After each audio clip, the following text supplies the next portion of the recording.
छत्रपती शिवाजी महाराजांचा पुतळा आणि मंदिर वर बांधलं आणि त्याच्या खाली छत्रपती बनवण्यासाठी अभ्यासिका तयार केली. अभ्यासिका फार महत्त्वाचं आहे लक्षात. मुख्यमंत्री समृद्ध पंचायत राज अभियान या अंतर्गत अभ्यासिका उद्घाटन आज आम्ही केलं आहे. अभ्यास करा रे पोरो हो, अभ्यासाशिवाय गत्यंतर नाही, लक्षात ठेवा. मोबाईलवर अभ्यास कधीच होऊ शकत नाही. मोबाईलवरचा अभ्यास कधी लक्षात राहत नाही. आम्ही बऱ्याचदा ओव्या पाहतो ना, काही एकही ओवी लक्षात राहत नाही. ज्ञानेश्वरी वाचल्याशिवाय ओवी पाठ होत नाही, आमचा अनुभव आहे. म्हणून मोबाईल हे अभ्यासाचं साधनच नाही, अभ्यासाचं साधन आजही ग्रंथ आहेत. मला खूप आनंद वाटला की काही पोरं काय APSC काय म्हणतात ती परीक्षा देण्यासाठी ज्यावेळेला जातील, गरीब पोरांना घरची परिस्थिती नसल्यामुळे पुस्तकं घेता येत नाही, त्याची व्यवस्थासुद्धा या गावातील या पंचायतने केली असेल तर मला असं वाटते त्यांचं स्वागतसुद्धा आपण केलं पाहिजे. सज्जनानो, गाव करे ते राव न करे असं म्हणतायत ना. आणखी जर तुम्ही काम करत राहिलात, चांगल्या माणसाच्या पाठीमागं उभं राहत राहिलात आणि हे गाव जर आणखी चांगलं बनलं तर तुम्हाला आणखी गव्हर्मेंट 15 लाखाचं बक्षीस दिल्याशिवाय राहणार नाही. 15 लाख रुपये आपण स्वतः जमा करू शकत नाही. मग चांगलं काम करा ना, तुम्हाला सरकार हे पैसे दिल्याशिवाय राहणार नाहीत. आणि म्हणून अशा पद्धतीने गाव जीवा भावा मी जव मी पाहिलं माझं गावचं मंदिर शोभलं. आमचे विदर्भातले नाही का तुकडोजी महाराज म्हणतायत. आणि म्हणून आपलं गावच मंदिर असावं असं वाटत असेल तर गावातली मुलं शिकले पाहिजेत, मोठे झाले पाहिजेत. आणि गाव हे सुसंस्कृत आणि समृद्ध सुशिक्षित असलं पाहिजे. अशा पद्धतीने ही माणसं सरपंचापासून सदस्य सगळे जर त्या ठिकाणी प्रयास करत असतील तर आपण गावासाठी सगळ्यांना मदत करणं अत्यंत महत्त्वाची आहे. झालं आहे माझं कीर्तन. मला आणखी दुसरा एक विषय आपल्यापुढे मांडायचा आहे. खरं म्हणजे 2 गोष्टी माणूस बदलू शकत नाही, 2 गोष्टी बदलू शकत नाही. त्या गोष्टी मी तुम्हाला सांगतो आहे आणि पुढे जातो. 2 गोष्टी माणूस बदलू शकत नाही. चोपदार पुढे या. तुम्हाला विचारतो मी, तुम्ही दुकान बदलू शकता?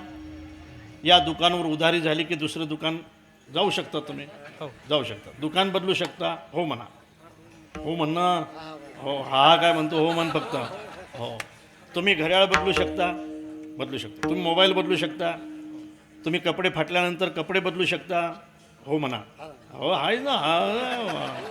तुम्ही जमीन बदलू शकता? हे विकून दुसरी घेऊ शकता? हो म्हणा. हो. तुम्ही गाडी बदलू शकता? हो म्हणा. आणखी काय बदलू शकता तुम्ही? हां मागं नको सरकू. आणखी काय बदलू शकतो तू? कपडे काही झाले, दुकानही झालं, गाडी झाली, मोबाईल झाला. आणखी काय बदलू शकतो तू? वा वा. बायको म्हण ना.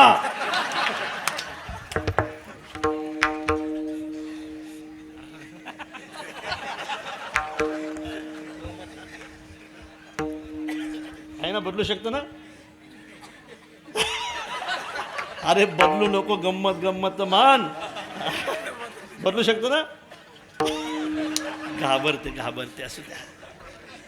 बायकोही तुम्ही बदलू शकता पण तुम्ही माय नाही बदलू शकत. हे सांगायचं होतं मला. माय नाही बदलू शकत. माय आहे.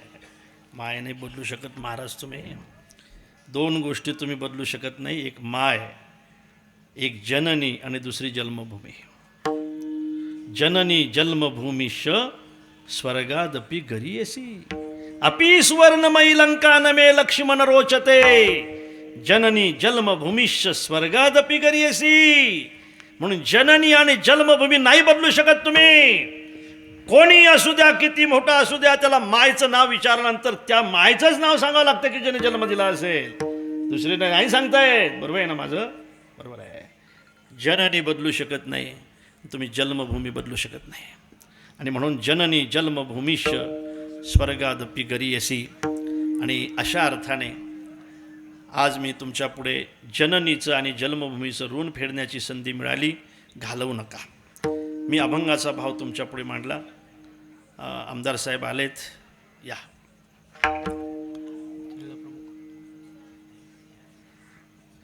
विठ्ठल विठ्ठल विठ्ठल विठ्ठला विठ्ठला विठ्ठला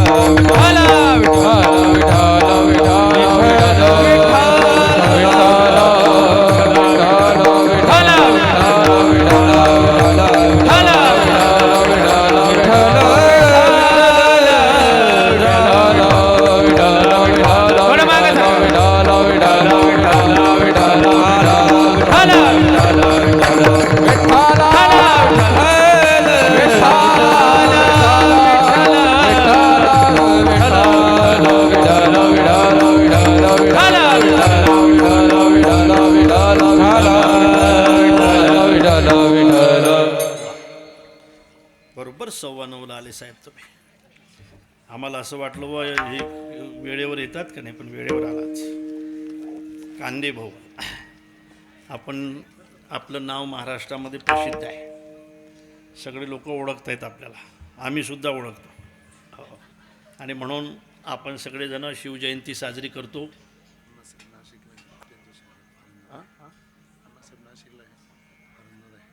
हां तेच म्हटलं, हां तसंच, हां तसं वाटलं मला. बरं काय हरकत नाही, तसं वाटलं, हां तसं वाटलं, काय हरकत नाही, असू द्या. आमदार काय आणि त्यांचे भाऊ काय नाही का, हे भावाकडे जास्त काम असतं. हां काय साडे आहेत का, साडे आहेत, शालक. अरे मग तर लयच हातात असते राव, मग तर शालकाच्याच हातात असते सगळं. बावा आमचे आमदार तुमच्याच हातात आहेत बाबा.